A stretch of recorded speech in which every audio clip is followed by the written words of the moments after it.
This is Jonathan Agger here for Pro Boxing fans. I'm here in London today, delighted to be joined for the first time by Siesta.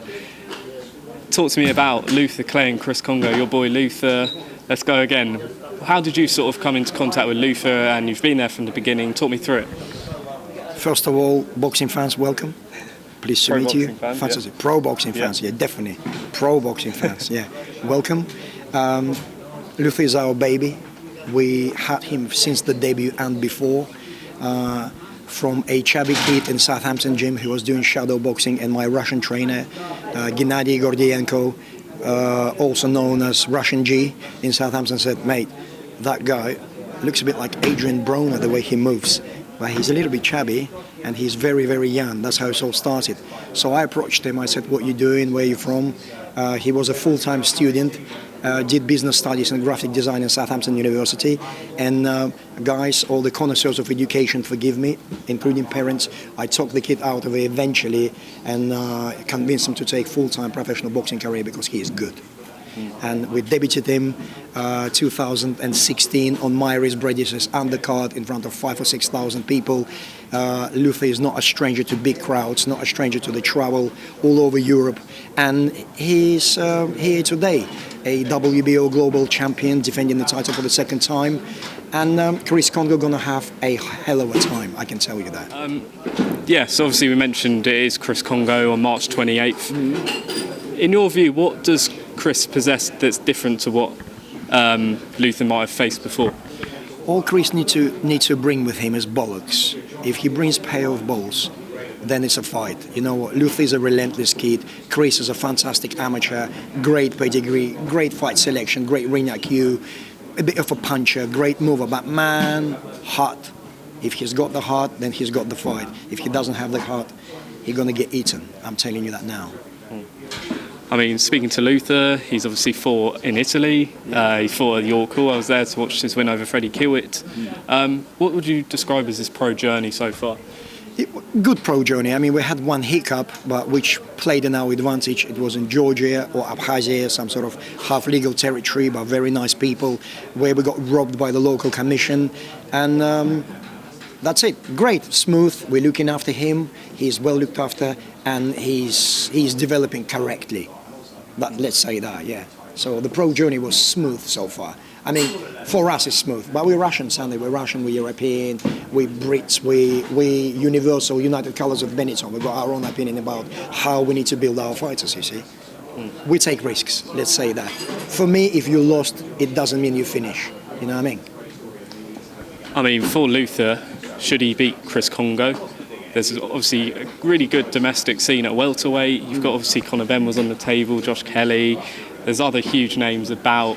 What sort of level would you be looking to push him to? Speaking to him, he said, you know, look at sort of the British title eventually. How would you sort of map his path?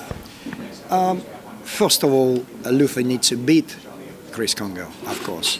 Beating Chris Kongo gives him an amazing profile, slightly transferring to general public as well, and a casual boxing fan.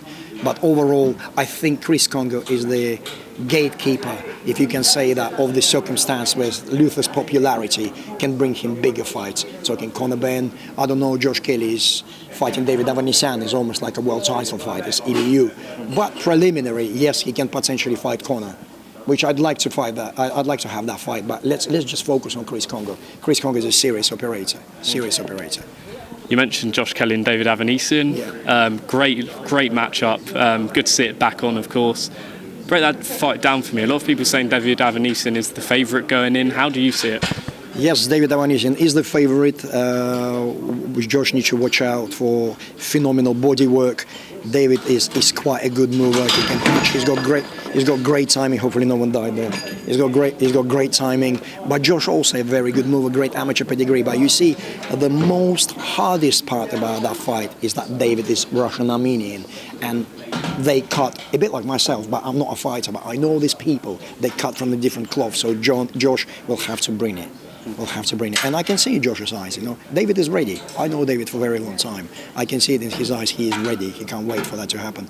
Josh has to bring it. Otherwise, in terms of result for that fight, I reserve my judgment because anything could happen. That's why this fight is so beautiful.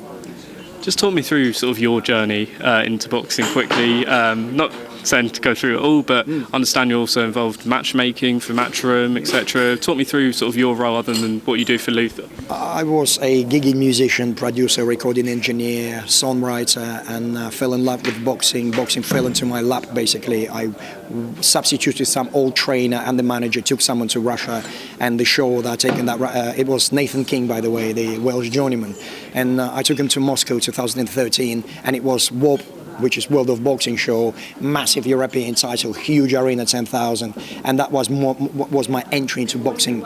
They thought I'm a big shot from the United Kingdom, so I played that image, and I'm still playing that image now, basically, 7 years later. It was very, very patchy, rocky, ups and downs, but I love boxing ultimately, and so I stopped doing music from 2015 and gave myself fully to the world, to the life of boxing, which I love, and 25-8, I'm on it. 25-8. Yeah. Now, on that, you say you've been involved a long time, you gave up your music to do this. What is your motivation? My motivation, I've got no choice. This is my motivation. If I devote myself to something, I will give my 100%. You got my undivided attention, and I'd like to make boxing a happier place, if you can say that, because it is a dodgy business, we all know that, but I'd like to be one of those good people in boxing, and I'd like to bring more good men in. Hence I'm working with Matchroom, because Matchroom is a very good company, not to be offensive to others. And you know what, I wish rivalry will stop and people will work together, because there are so many fighters that need fights, and we can make some brilliant fights, and these opportunities are relentless, guys. Stop measuring each other dicks, and let's get with work, get cracking, come on, you know what I mean? I mean, sorry to interrupt, but how does sort of your role for a sort of a Matchroom fight night work? Are you sort of pulling in the talent from across the globe? What is your role? Normally, I offer loads of talent to Eddie on WhatsApp. He wouldn't answer or dismiss all of them, and but really, I mean, in serious note, sometimes I've been asked by Paul Reddy, Eddie Hearn, Frank Smith, maybe, what do you think about this guy? Can you find someone, or do you reckon this guy would be good? So we're just working like this. I'm like a freelancing consultant matchmaker, really, with, and eventually I think they trust me over the years, and I bring more and more and more people. So in terms of talent pool, I've got an incredible database of talent from all over Europe, all over Eastern Europe, Ukraine, Russia, Kazakhstan, Uzbekistan, Georgia, and it is a massive queue of people that I think I need to bring to the UK and to showcase to British public. There are some monsters, guys, monsters. There are some monsters that are already causing trouble to very, very big names. And I can tell you that I see their spar, I see the communication, I go directly to the root. So the origin of great fighter, I'm right there. So I see it all. So, which is in a brilliant and fortunate position, but hopefully with Britain being more international. I always compare boxing with people telling me this slightly ignorant kind of concept that Britain, we need to get more British fighters. Guys, Premier League is a classical example. How many English players are in Chelsea right now in starting 11? Tell me. Not a lot. Arsenal. Tottenham, no comment on that team. Manchester United, guys, boxing is the same. Look at Top Rank. The beauty of Top Rank. I know they say Americans don't have culture, and the country is only 300 years old. Okay, I understand. But if you're Filipino, Russian, Ukrainian, or British, if you're a really good fighter, it doesn't matter. Correct? Public will warm to you. That's why I love UFC, because it's very international. Guys, we need to be more cosmopolitan in boxing. More cosmopolitan. And I love Matchroom are taking chances now. Frank Warren, in fairness, has been taking chances as well. So Britain slightly backwards in terms of letting foreigners in.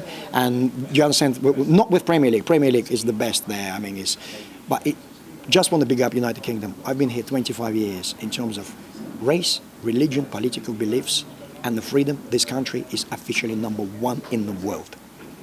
I love you, Britain. Yeah. Okay. Sorry.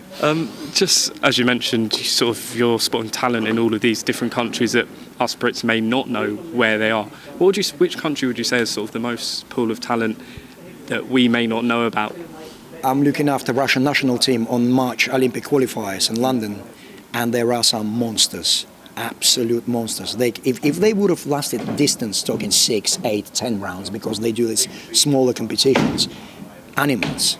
So as Ukraine, Uzbekistan, Kazakhstan, Armenia, Georgia, Belarus, so all ex-Soviet Union, because there's a term Soviet School of Boxing, you see, which is the same as Cuban school, because Russians used to travel and work a lot with Cubans in 60s and 50s. Fidel Castro was very close with Brezhnev and Khrushchev, if you know that, so it rubbed off on sports.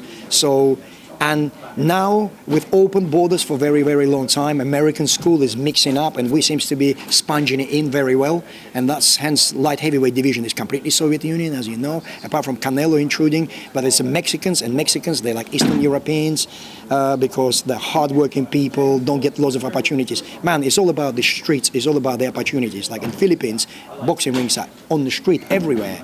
It's like here, football pitches, do you know what I mean? So ultimately, I think Eastern Europeans are fighting nations, and Brits are as well. I mean, British standard is very high, very high. I think we should mix more. International boxing camps. Come to Siesta, I'll get it done. Al, I do just want to touch on next week's rematch between Deontay Wilder and Tyson Fury. Can you break this down for me? How do you see the second fight playing out? I'm not sure about mental state of Tyson Fury. I think Deontay Wilder stops Tyson Fury, or if that won't happen, Tyson Fury comfortably wins on points, which is very generic opinion, but that's what I said the first time, and that's exactly what happened. I mean, unless Tyson goes down 4 times, 3 times, and judges just physically, mathematically will not be able to give him the win. Yeah, I can't see Deontay Wilder outboxing Tyson Fury. I mean, under no circumstances that could happen, correct? So either he bangs him out or Tyson make a fool out of him. So this is 1 or 2, you know? And just on the subject of global boxing that you mentioned, big fight announced just yesterday. Inoue against John Riel Casemiro.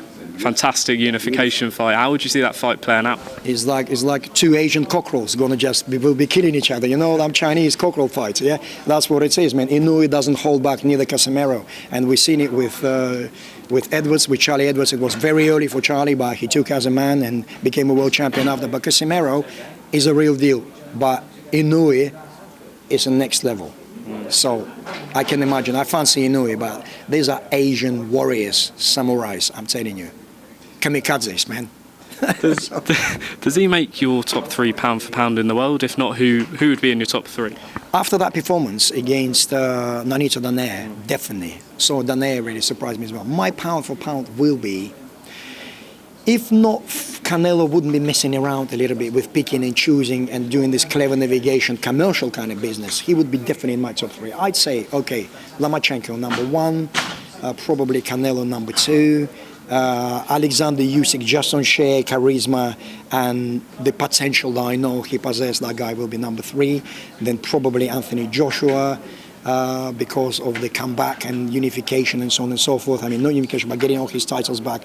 Then Deontay Wilder, Tyson Fury, and the rest kind of, you know who they are. So, I mean, Callum Smith slightly dropped in that ladder for me, but he's got this chance to fight Canelo, I heard. So, in God's willing, that fight will happen, and Callum got everything to prove, because I do believe he didn't turn up for John Ryder's fight because he slightly underestimated John Ryder. But if he turns up for Canelo, I want to see it, badly, want to see it. You know what, boxing is such an exciting place, such an exciting place. I'm really looking forward to this 2020 season, and I can't wait. My bank can't wait either. Do you know what I mean? So. And just lastly, as you mentioned, Canelo Alvarez, who do you think he's going to face next? We saw some comments from Oscar De La Hoya last night, which said that a first offer had been rejected for Callum Smith. Yeah. Billy Joe Saunders, we hear, is also in the mix. How do you see that? Who do you think Canelo will choose? I see that Callum Smith eventually will accept the offer. The reason is I know Callum Smith's team very closely. They are very intelligent people. They aren't stupid and greedy, so the fight will be made. I do believe. Canelo, all you need to do, just wait a little bit. And just out of negotiation, and you'll find some agreement in the middle, and the fight will happen. Billy Joe is well in the running, but I think Callum Smith, Billy, without offense, you're a world champion and fantastic, but maybe Smith been knocking to that door a bit earlier. So there's a pecking order in the queue, so Billy goes next. So fantastic. I do believe it could be Callum Smith next. Okay. Al Siesta, thanks very much for your time today for the first time. God bless you. We'll look forward to catching up soon. You're welcome, pro boxing fans. Fantastic.